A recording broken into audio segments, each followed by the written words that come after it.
We are Onyx Imaging. We are the highest rated and most reviewed printer service center in Oklahoma. Hey there YouTubers, it's your girl Brett over here at Onyx. Today I'm going to show you how to change a toner cartridge in an HP LaserJet Pro M127fn. This printer takes a CF283A. There's only one yield, a low yield, and it's 1500 pages. So what you're going to want to do is lift the latch here. There's a little indentation. You can lift that up. Right here is a handle. That is going to be your toner cartridge. Go ahead and pull that out.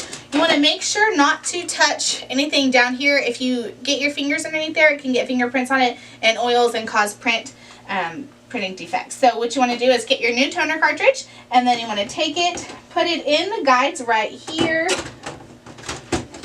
slide it in there. Once you hear it click, you know it's in there. Then you can shut your latch there and then shut this one. Your printer will initialize and you should be good to go. If you're in need of a quote or any supplies, give your girl Brett a call and have a great day. Thank you for watching.